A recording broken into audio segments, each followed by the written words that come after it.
Greetings to you in the name of our Lord and saviour Jesus Christ. ప్రభు అయిన యేసుక్రీస్తు నామములో మీ అందరికీ శుభాలు తెలియజేసుకుంటున్నాను. దేవుడు మన యొక్క దినం మన జీవితంలో ఇచ్చినందుకు ఆయన నామానికే స్తుతులు స్తోత్రాలు కలుగునుగాక. ఈ వాగ్దానాలు మన జీవితంలో మన యొక్క ఆత్మీయ జీవితాన్ని కట్టుకోవడానికి ఎంతగానో ఉపయోగపడుతుందని నేనైతే విశ్వసిస్తున్నాను. ఈరోజు ఏర్పరచుకున్న దేవుని వాక్యము కీర్తనలు 16వ అధ్యాయము 11వ వచనము. జీవ మార్గమును నీవు నాకు తెలియజేసేదవు, నీ సన్నిధిని సంపూర్ణ సంతోషము కలదు, నీ కుడి చేతిలో నిత్యము సుఖములు కలవు. దేవుడి నామానికి స్తోత్రం. దేవుడు మనకి జీవ మార్గమును తెలియజేస్తాడు. మన యొక్క ఆత్మీయ నేత్రాలు మూయబడి మనం ఏం చేస్తున్నామో మనకు తెలియడం లేదు, మనం ఎటు ప్రయాణిస్తున్నామో మనకు తెలియడం లేదు, మనం ఏం ఆలోచిస్తున్నామో మనకు తెలియడం లేదు. అంధకార సంబంధమైన ఈ లోకంలోన మనకి జీవ మార్గం ఎటువైపో మనకు తెలియదు. దేవుడు అంటున్నాడు, ఆయన మనకు జీవ మార్గము ఎటువైపో చూపిస్తానంటున్నాడు. జీవ మార్గం మనం తెలిస్తేనే మన జీవితాన్ని కట్టుకోగలం.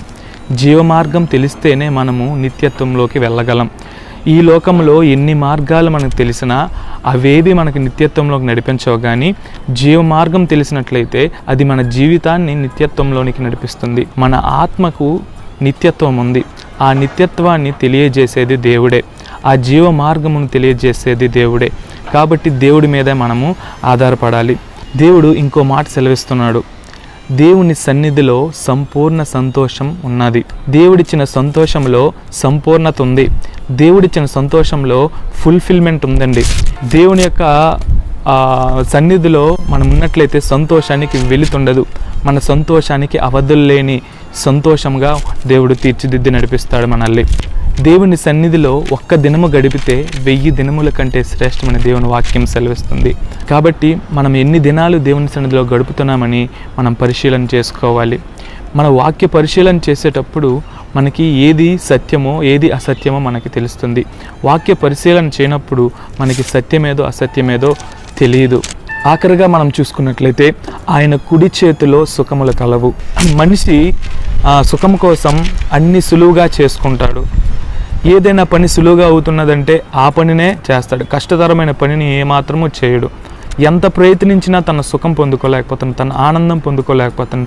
కానీ దేవుని సన్నిధిలో సంపూర్ణ సంతోషము కలదు.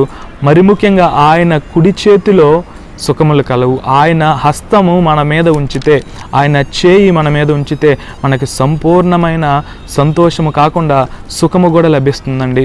కాబట్టి ఈ వాక్యము మన జీవితంలో ఫలించలాగున చిన్న ప్రార్థన చేసుకుందాం. మా ప్రియ పరలోకపు తండ్రి, నీకే వేలాది వందనాలు, నీకే కోట్ల కొలది స్తోత్రాలు. అనుదినము మమ్మల్ని రక్షిస్తున్న దేవుడవు, నీకే స్తుతులు స్తోత్రాలు దేవా తండ్రి. మాకు జీవాన్ని అనుగ్రహిస్తున్న దేవా, నీకే వేలాది వందనాలు. సంపూర్ణ సంతోషాన్ని అనుగ్రహిస్తున్న దేవా, నీకే వేలాది స్తోత్రాలు. అయా, నీ కుడి చేతితో మమ్మల్ని అయా పట్టుకొని ఆదరిస్తున్న దేవా, నీకే స్తుతులు స్తోత్రాలు దేవా. ఇదిగో మా జీవితంలో మీరు చేసిన ప్రతి వాగ్దానాన్ని అయా మేము స్వతంత్రించుకునే భాగ్యాన్ని మాకు దయచేయండి. ఇదిగో మాలోనే ఏ లోటుపాట్లున్నాయి క్షమించి దయతో అయ్యా మమ్మల్ని మీ పాదాల చెంతకు చేర్చుకోండి. అయ్యా, నీ కృపను మాకు దయచేయండి, నీ దయను మాకు దయచేయండి, నీ ఆదరణ మాకు దయచేయండి. అయ్యా, నువ్వు గొప్ప దేవుడు అని నమ్మి విశ్వసిస్తున్నామయ్యా. అయ్యా, మాలో ఏ లోటుపాట్లున్నా తీసివేయండి. సమస్త అనారోగ్యాల్ని యేసు నామములో మీరు బంధించి అయ్యా సంపూర్ణ ఆరోగ్యాన్ని అయ్యా నీ సన్నిధిలో సుఖాన్ని మాకు దయచేసి నీ మార్గంలో నడిపిస్తారని యేసు ప్రియ పరిశుద్ధ నామాన్ని అడిగి వేడుకొని పొందుకొని ఉన్నాము మా పరమ తండ్రి. ఆమెన్.